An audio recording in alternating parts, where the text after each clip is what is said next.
Graça e paz. Vamos abrir no Evangelho de Mateus, capítulo 2,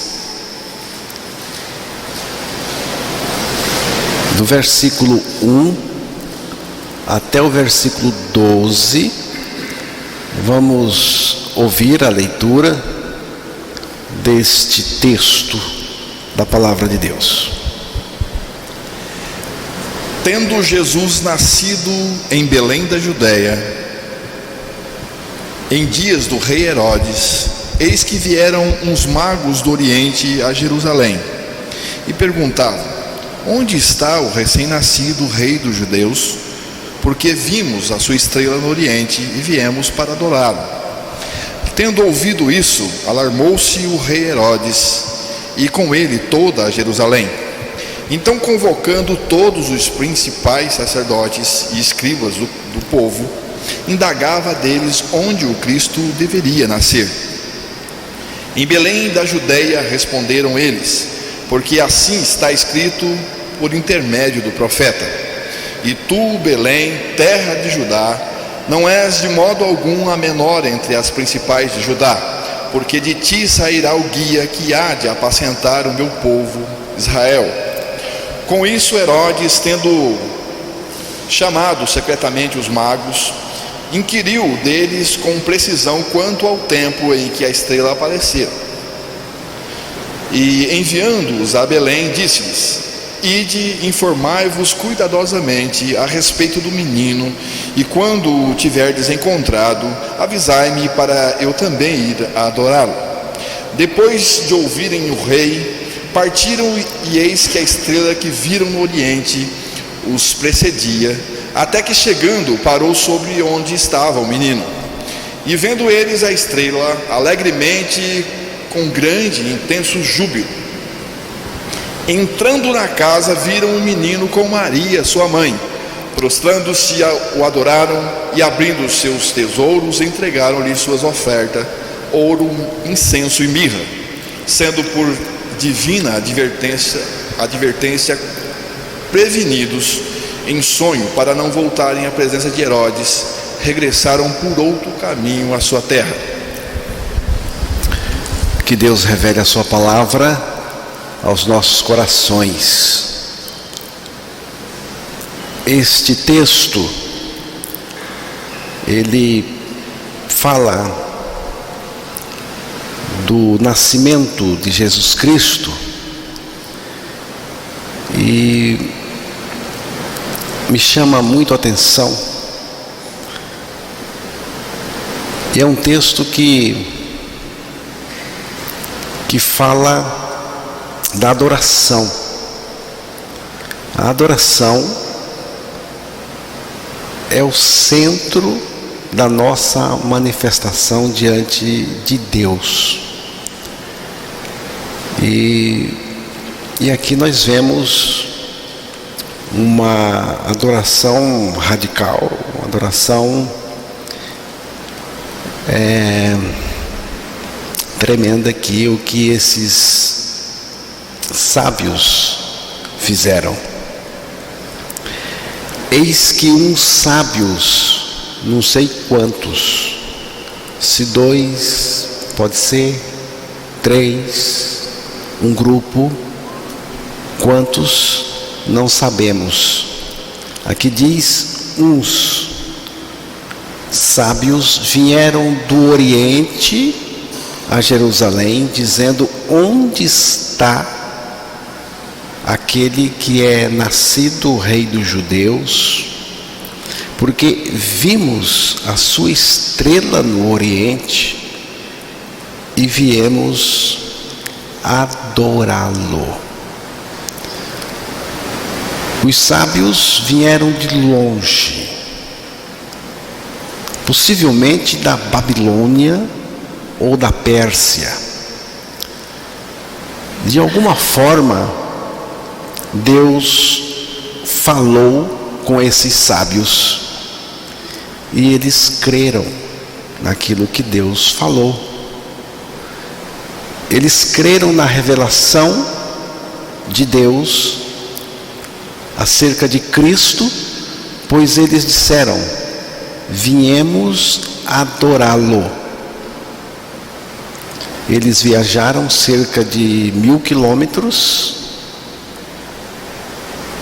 numa viagem aproximadamente de 2 anos, em lombos de camelos, viagem dura, cansativa, atravessando desertos, calor, frio, perigos de feras, perigos de ladrões, viagem difícil, desconfortante. Para quê? Só para prestar um culto,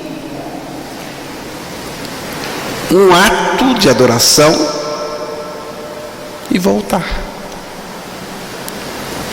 Por isso que eu disse para vocês que aqui nós temos uma adoração radical. É algo aqui que me chama a atenção mesmo.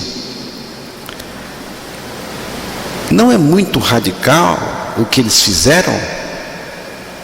Será que vale a pena? Se for Jesus, vale a pena e muito. Quando Cristo é a prioridade absoluta e radical da nossa vida, do nosso ser todo, tudo que nós queremos, nesse caso, é adorá-lo. Quando Ele é a prioridade absoluta, quando Ele é a preeminência, quando Ele tem a primazia, tudo que eu quero é adorá-lo. O objetivo dos sábios era um só: adorar o Senhor Jesus Cristo. Eles estavam fascinados por Cristo. Cristo era uma questão de vida ou morte para eles, porque risco de vida eles correram para fazer um culto, para prestar um ato de adoração, porque adoração, irmãos, é uma questão de vida ou morte. Como que é a sua adoração? Qual é o valor dela? O que você pensa? Porque se a adoração para você não for uma questão de vida ou morte, não é adoração.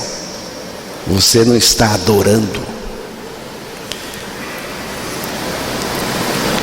Eles largaram tudo e vieram prestar um culto de adoração. Cristo, porque Cristo é Deus, Jesus é o homem, é Deus homem.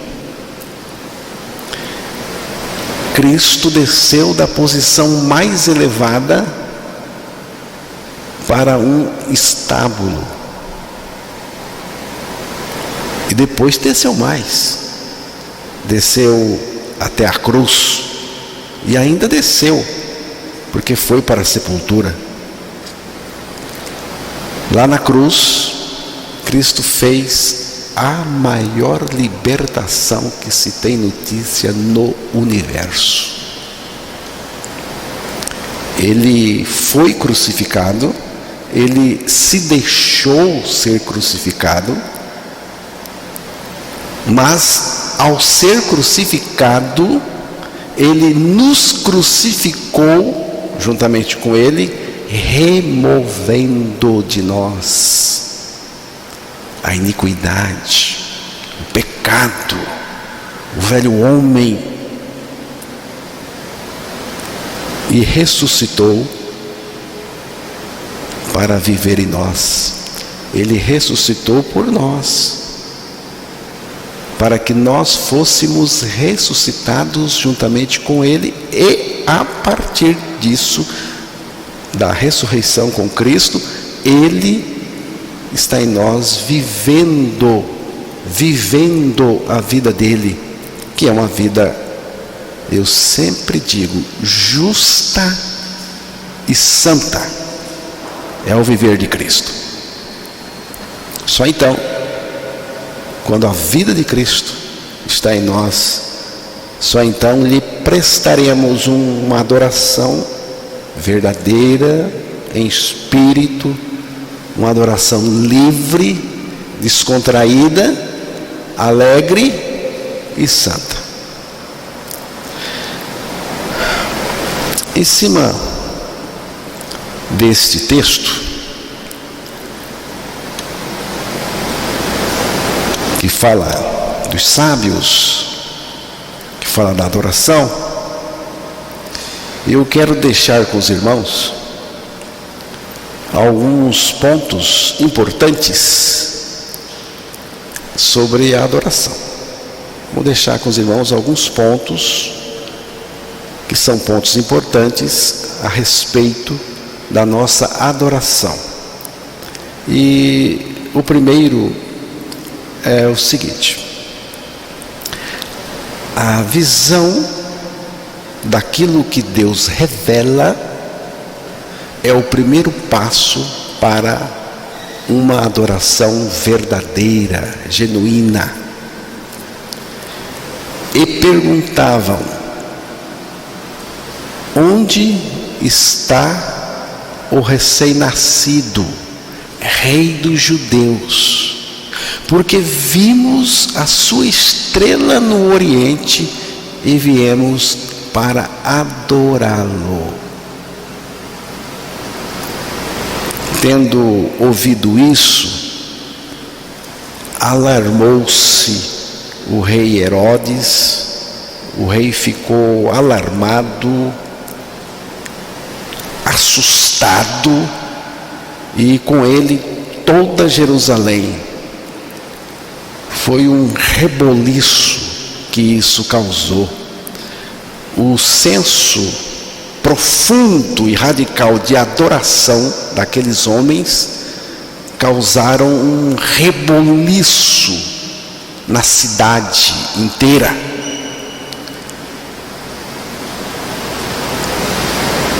Então Herodes convocou todos os principais sacerdotes e escribas do povo, indagando deles onde o Cristo deveria nascer. E o pessoal responderam ao rei Herodes o seguinte: em Belém da Judéia, responderam eles, porque assim está escrito por intermédio do profeta: e tu, Belém, terra de Judá, não és de modo algum a menor entre as principais de Judá, porque de ti sairá o guia, está falando de Jesus, que há de apacentar a meu povo.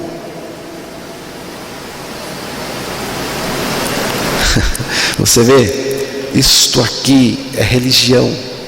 O pessoal da religião conhecia o texto, conhecia a profecia, sabia, tinha na cabeça, sabia com precisão, mas não tinha revelação. E sem revelação, você e eu não chegamos a lugar nenhum. Com isto, Herodes, tendo chamado secretamente os magos, agora Herodes chama os magos, os sábios, inquiriu deles com precisão quanto ao tempo em que a estrela aparecera, e enviando-os a Belém, disse-lhes: ide informar-vos cuidadosamente a respeito do menino, e quando o tiverdes encontrado, avisai-me, para que eu também ir adorá-lo. Aqui a adoração de Herodes, aqui é a adoração do louva-a-Deus. Louva-a-Deus é aquele inseto verde, Você conhece, né? Ele faz isso, você parece que ele está com a mãozinha assim. Você olha, por isso o nome é louva-a-Deus. Parece que ele está em uma posição de adoração, em uma postura. Só que dizem que quando ele faz isso aqui é um bote. Essa postura do louva-a-Deus é quando ele quer pegar alguma coisa para comer. Por isso que eu chamei aqui a adoração de Herodes de adoração do louva-a-Deus. Não é uma adoração de fato verdadeira, é interesseira.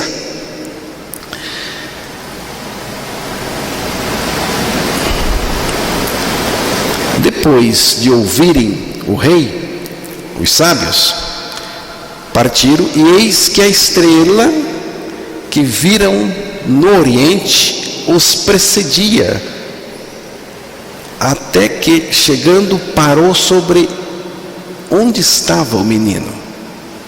Viram a estrela e alegraram-se com grande e intenso júbilo. Bem, esta estrela que eles viram estava prevista na palavra de Deus, porque eu estou mostrando para os irmãos que eles tiveram uma direção, eles tiveram uma orientação, eles tiveram uma revelação de Deus, e esta revelação é o primeiro passo para uma adoração verdadeira. E esta estrela estava prevista na palavra. Número capítulo 24, versículo 17, se não estiver enganado, vamos dar uma olhada neste texto. Vê-lo-ei, mas não agora. Contemplá-lo-ei, mas não de perto. Uma estrela procederá de Jacó, de Israel, subirá um cetro que ferirá as têmporas de Moabe e destruirá todos os filhos de Sete. Aí fala de uma estrela. Não era uma questão de astronomia, também não era astrologia. Os sábios eram estudiosos dos astros, e mais do que isso, eles conheciam a profecia da palavra. Sem dúvida nenhuma, Deus, através da profecia, ou de alguma maneira, porque Deus sempre encontra uma maneira de falar com aqueles que Ele quer falar. De qualquer maneira, Deus chamou a atenção desses homens para Jesus Cristo e para adorá-lo. Essa estrela, irmãos, apontava para Cristo, levava para Cristo. É uma figura do Espírito Santo, porque ele sempre aponta para Cristo, ele sempre leva para Cristo, ele chama a atenção para Cristo, ele faz a centralização em Cristo. Esta estrela estava falando então da chegada de Deus à terra. E os sábios vieram de longe, orientados pela estrela de Deus, a estrela do Messias, a estrela do menino. Eles não seguiram um mapa rodoviário, nem tomaram opinião das pessoas pelo caminho. Eles apenas seguiram a revelação de Deus, a orientação de Deus, o tempo todo.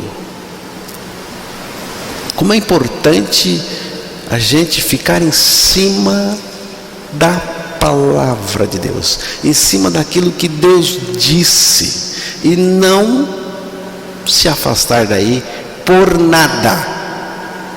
Não é opinião. Eu não preciso de opinião de ninguém, eu preciso da palavra, Por isso que a gente lê a palavra, porque eu também não quero que você fique com a minha opinião. Tem que ser com a palavra de Deus. Não são visões místicas, não estou falando disso, mas a visão da revelação de Deus. Provérbios 29, versículo 18. Vamos ouvir aí, depois eu vou fazer a leitura aqui na versão que eu anotei. Não havendo profecia, o povo se corrompe, mas o que guarda a lei, esse é feliz. A versão que eu tenho aqui diz: onde não há revelação, a sua diz profecia. Tem versão que diz visão. Onde não há revelação divina, o povo se desvia. Se não tem revelação do Espírito, revelação divina, o povo se desvia da verdade. E eu quero já chamar a atenção de vocês para o fato de que a revelação sempre vai apontar para a pessoa de Cristo. Não havendo a direção de Deus, o povo se corrompe. Não havendo visão, aquela que Deus dá para nós, a visão espiritual, o povo fica desenfreado, desembestado.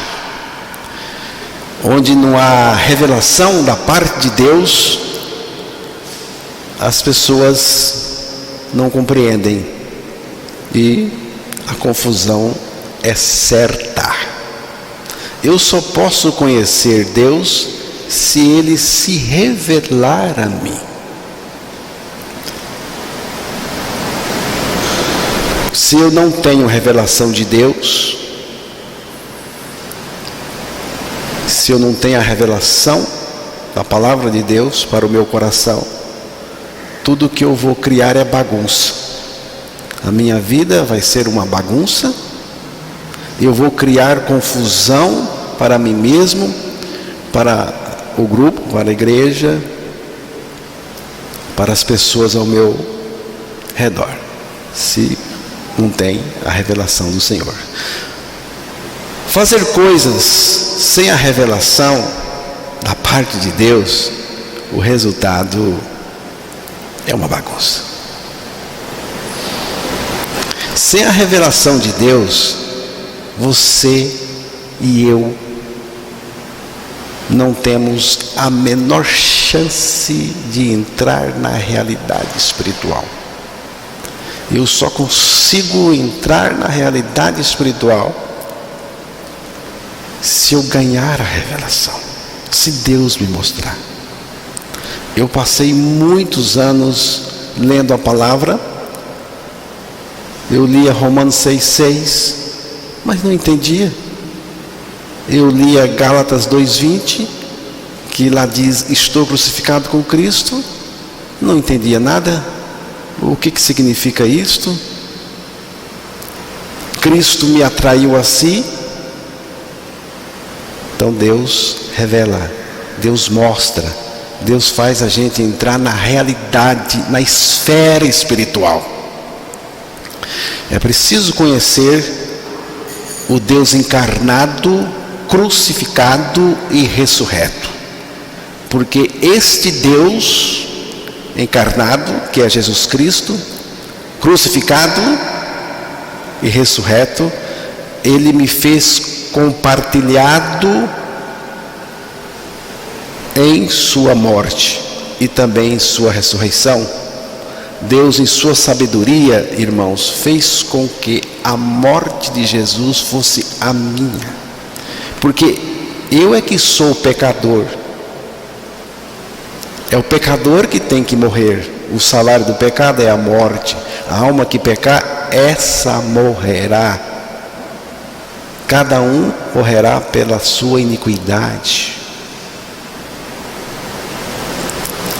E Deus fez com que a morte de Cristo fosse a minha, que a ressurreição de Cristo fosse a minha ressurreição com Ele.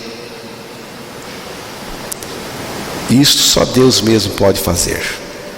Então eu preciso conhecer este Deus encarnado, crucificado e ressuscitado pela revelação do Espírito por meio da palavra de Deus, porque a salvação vem dele. Isaías 12, verso 2.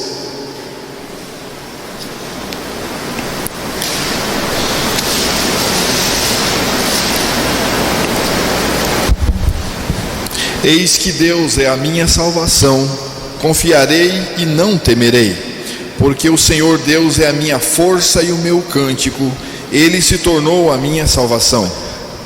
Como que eu gosto desse texto?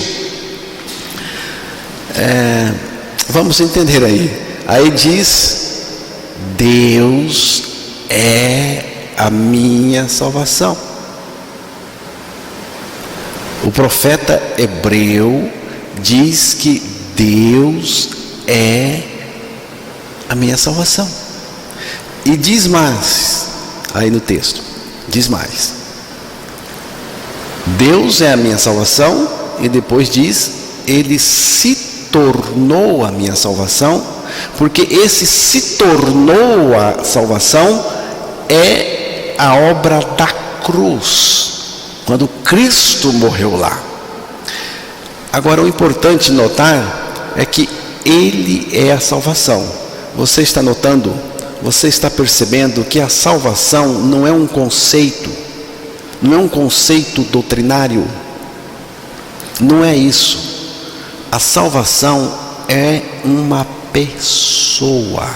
Por isso que tem relacionamento, tem comunhão, não é uma coisa, não é uma doutrina, é uma pessoa, a pessoa de Cristo. E eu preciso conhecer esta pessoa, Cristo crucificado, eu crucificado com Ele, porque eu estou identificado nele, Cristo ressuscitado comigo e Ele vivendo em mim a sua vida. Então, irmãos, hoje você não precisa olhar para as estrelas, você tem a palavra escrita, está aí nas suas mãos. Tudo o que Deus quer para nós está aí escrito. Hoje nós temos a palavra de Deus, que Ele deixou para nós com tanto amor. A palavra de Deus é uma carta de amor de Deus para nós. Ele escreveu. Nós não podemos sair de cima da revelação, da orientação de Deus em sua palavra por nada.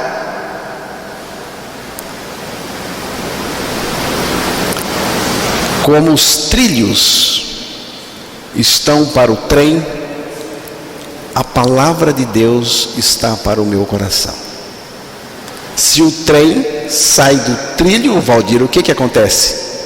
Um desastre. Se você sai da palavra, de cima da palavra, é desastre. Pior do que o desastre do trem, porque as consequências são eternas.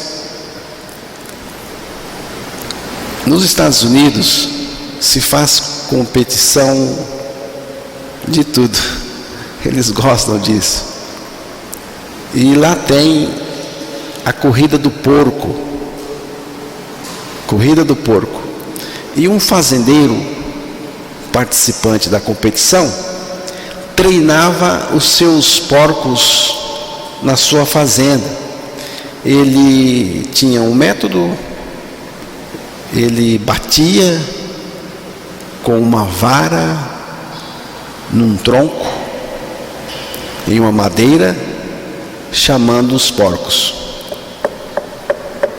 Ele tinha lá um jeito, um tanto de batidas. Os porcos, quando escutavam as batidas, vinham correndo e ele dava comida para os porcos, e assim ele ia treinando os porcos. Mas um dia chegou à fazenda, na hora que ele estava treinando os porcos, um bando de pica-pau. E começaram a bater com o bico nos galhos das árvores. Pica-pau. Isso mexeu com os porcos. Eles corriam de um lado para o outro, porque eles perderam a direção, perderam o rumo, ficaram desorientados e neuróticos e não sabiam mais para onde ir, porque o homem batia lá, o pica-pau batia cá, o outro batia para lá. Então eles ficaram neuróticos, sem saber. É bem assim que acontece com o povo. Tem muito pica-pau, tem muito pregador pica-pau batendo por todos os lados, criando confusão entre o povo, e o povo não sabe mais no que crer. Nós temos que ficar na batida de Deus, sua palavra. Você precisa saber identificar a batida de Deus em sua palavra e ficar com ela. Deus sabe conduzir, viu? Deus sabe fazer as coisas. Os sábios seguiram a direção de Deus, a revelação de Deus, a visão de Deus, mas, preste bem atenção, quando eles chegaram na cidade de Jerusalém, foram fazer perguntas. Onde está o recém-nascido rei dos judeus? Por um momento, eles saíram do que é seguro, da revelação de Deus, e foram para a opinião das pessoas. Deixaram a orientação de Deus e foram pedir orientação aos homens. E o resultado não foi bom. Você ouviu a leitura do texto, depois pode estudar em casa e você vai ver que não foi bom. Mas até isso, irmãos, até isso, Deus estava trabalhando neles e com eles. Então, o primeiro ponto é a revelação de Deus, a palavra de Deus. É o primeiro passo para uma adoração verdadeira. O segundo é a persistência na busca. A persistência na busca é outra característica da adoração verdadeira.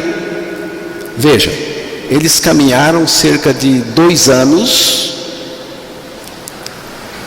seguindo, sem desanimar, sem ficar no caminho, aí pelo caminho, sem voltar atrás. Não é fácil. Não é fácil. Eles só conseguiram porque o objetivo deles era um só: Jesus Cristo. Não tinha outro. Eles estavam fascinados por uma coisa só: encontrar Cristo e adorá-lo. Quando a caminhada é muito longe, demorada, as pessoas costumam perder o objetivo de vista. Não é assim? Você está fazendo alguma coisa, mas está demorando muito, demora muito aquilo, começa a ficar cansativo, não está dando certo, tem obstáculos. Aí as pessoas começam a perder o objetivo, a desanimar. As pessoas, em razão dos obstáculos, vão ficando desanimadas e vão ficando para trás. É assim, com todo mundo. Mas eles não perderam o objetivo deles. Cristo. Adorar, como eu já disse, é uma questão de vida ou morte. Estes homens me chamam a atenção para o valor singular da adoração. Irmãos, a adoração não tem concorrência. Não tem concorrência. Quando o assunto é adoração, tudo mais tem que ficar à parte. Estão entendendo? Se o assunto envolve adoração de Jesus Cristo, o culto a Jesus Cristo, tudo mais tem que ficar à parte, até as coisas boas. Eles não perderam o foco. A adoração não tem concorrência. E me chama a atenção também uma outra coisa. Os sábios vieram de tão longe, não fizeram um único pedido. Não pediram nada. Sabe por quê? Porque eles eram adoradores e não caçadores de bênçãos.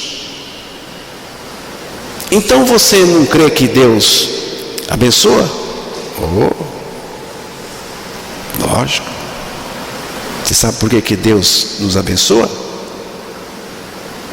Espiritualmente Ele já nos abençoou. Já. Com toda sorte de bênção espiritual em Cristo Jesus. Não ficou nenhuma fora. Você não precisa nem pedir, porque Ele já abençoou você com todas as bênçãos espirituais em Cristo Jesus. E as não espirituais, Ele dá também. Ele dá também. Sabe por que Ele dá? Porque Ele é bom. Ele é bom demais. Ele dá sem você pedir. Ele te dá coisas, e você tem coisas, e foi Ele que deu.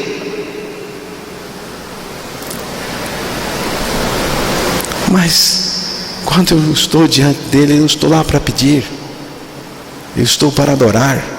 Eu não sou um caçador de bênçãos, eu sou um adorador. Aqueles homens não vieram servir-se das coisas dele, mas vieram servi-lo e adorá-lo. Eles largaram tudo para adorar uma criança. Então, a persistência na adoração. E um terceiro ponto e último é o quebrantamento. Quebrantamento. Você sabe o que é quebrantamento? Pessoa quebrada, uma pessoa tratada por Deus. Como que foi o encontro deles com Cristo? Aqui temos que ler novamente, vou pedir para você ler do versículo 9 ao 11, Mateus 2, versículo 9 ao 11.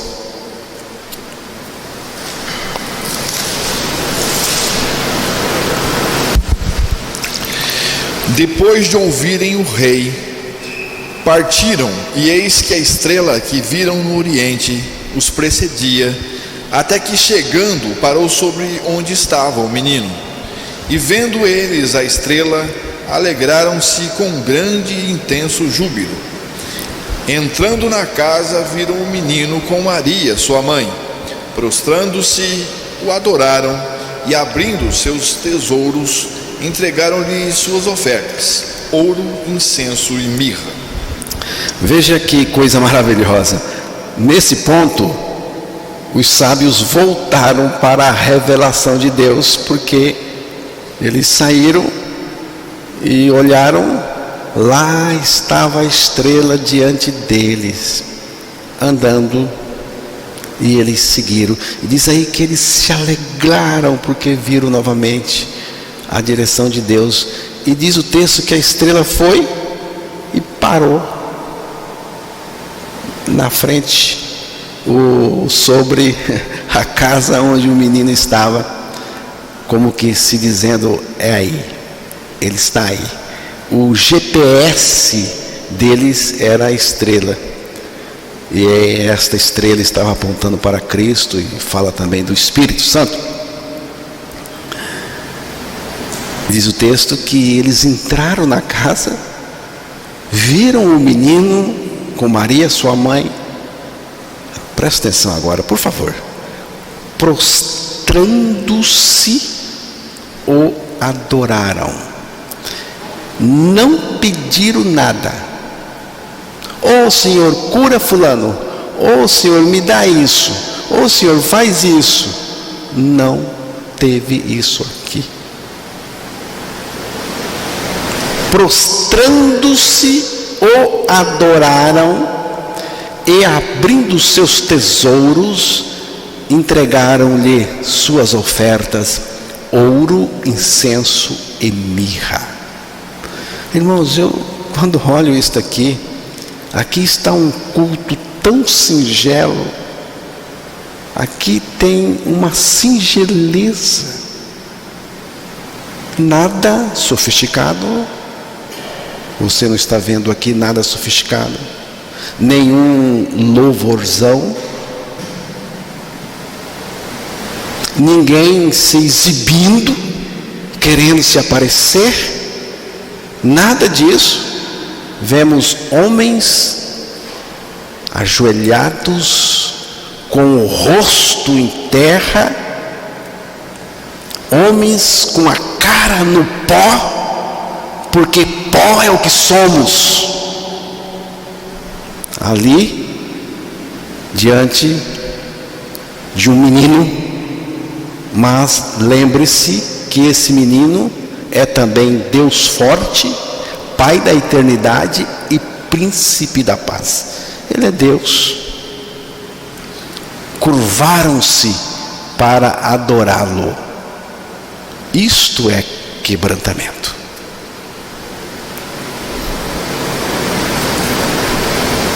Não haverá adoração enquanto não haver quebrantamento. A adoração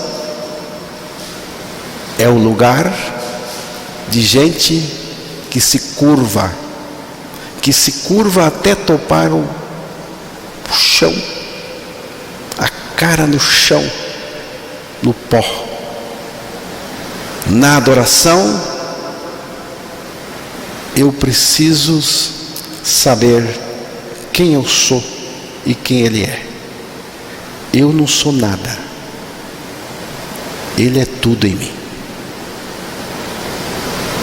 Eles ofereceram na adoração 3 coisas: ouro, incenso e mirra. Ouro é o reconhecimento da sua realeza. Aqui está o Rei dos Reis, o Senhor dos Senhores. Incenso é o reconhecimento da sua divindade. Aqui está Deus. Só Deus pode ser adorado. Incenso é a nossa adoração a Ele. Mirra é um remédio amargo,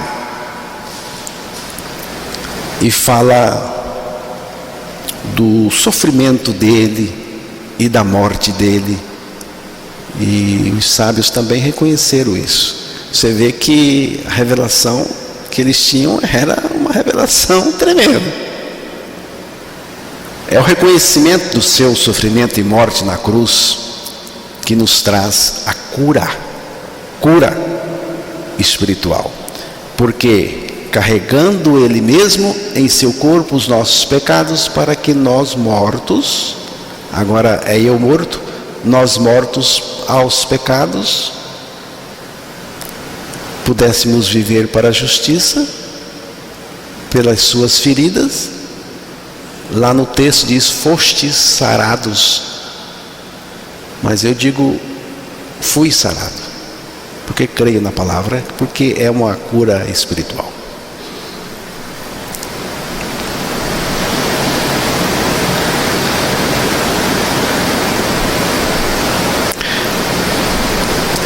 Isso não é coisa de incrédulo. Não pode ser. Não pode ser coisa de incrédulo o que esse pessoal fez. Eles creram na palavra de Deus, creram na revelação acerca de Cristo. E você veja o versículo 12 aí. Sendo por divina advertência prevenidos em sonho, para não voltarem à presença de Herodes, regressaram por outro caminho à sua terra. Sendo por divina advertência prevenidos em sonho, para não voltarem à presença de Herodes, regressaram por outro caminho à sua terra. Eu acho isso aqui tão importante. Vejam, do começo ao fim, eles seguiram a orientação de Deus. Vieram pela orientação, Valdir, voltaram pela orientação. Foram embora por outro caminho, mas um caminho que Deus indicou para eles. Você é assim? Você vive debaixo da orientação de Deus? Do começo ao fim, eles seguiram a orientação de Deus. Para muita gente, seria uma honra voltar ao palácio. Porque tem gente que gosta de palácio. Palácio é atrativo para muita gente. Eles não tinham nada a xeretar no palácio. No palácio estavam os inimigos de Jesus. Por isso Deus mandou ir embora por outro caminho sem voltar lá. Herodes estava lá. E toda a cambada religiosa que gosta de palácio estava lá.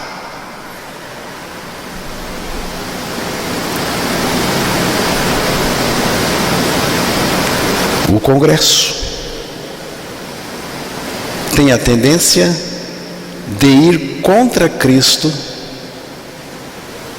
porque ele tem um interesse no povo. Estão ouvindo? O Congresso, o meio político, tem a tendência de ir contra Cristo, porque eles estão sempre com o povo, sempre estão lá para fazer a vontade do povo.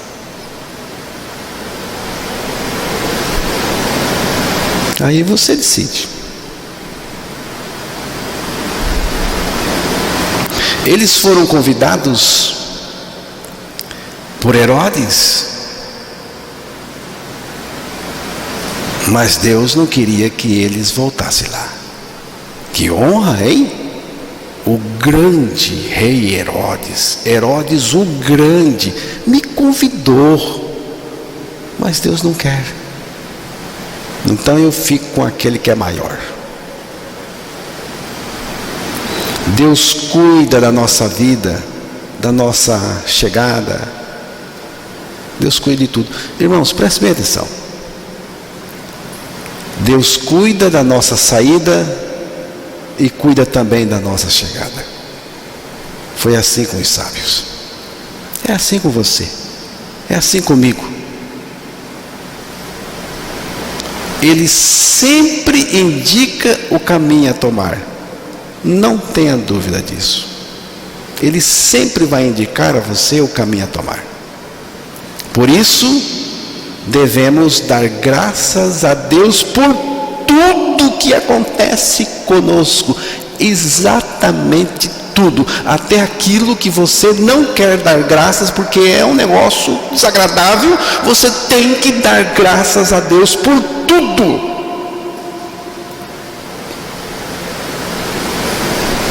Porque Deus sempre tem uma solução.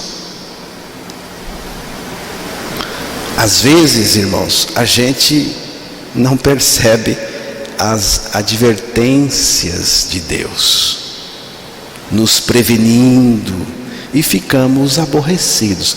Você vê aqui que Deus preveniu os sábios, e Deus faz isso com a gente, Ele faz comigo. O que acontece é que às vezes a gente não percebe as advertências de Deus ali. Deus é insistente, repetitivo, Ele está advertindo, nos prevenindo, mas nós não estamos entendendo, e aí a gente fica aborrecido, chateado, fica meio bicudo, não é? Quando você estiver meio bicudo, com amor estou dizendo, estiver bicudinho por causa de alguma coisa, a melhor coisa que você faz é usar o seu biquinho para tomar refrigerante, alguma coisa geladinha.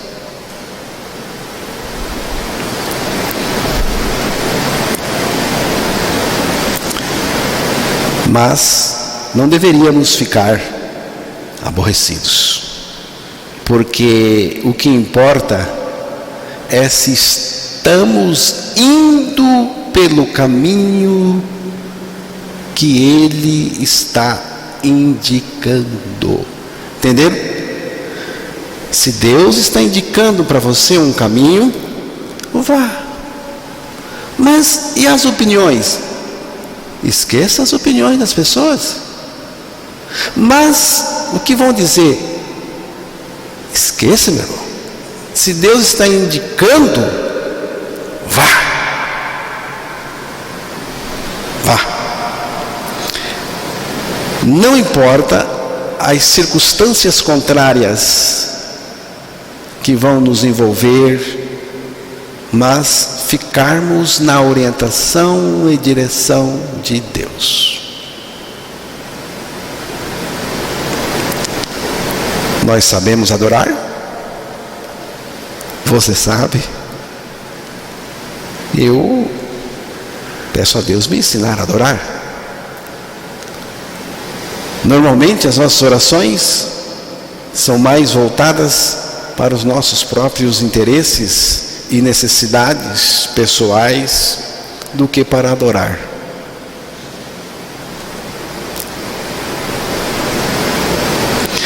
Quanto vale a adoração para você? Você já avaliou? Quanto vale?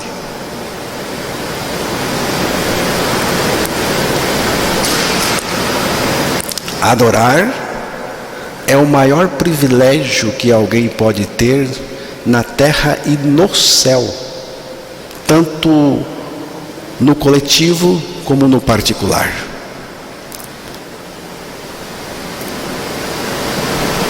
Você tem colocado este assunto, adoração, como prioridade. Prioridade. Ou isto é um assunto assim, se sobrar tempo. Se sobrar tempo a gente adora, se não,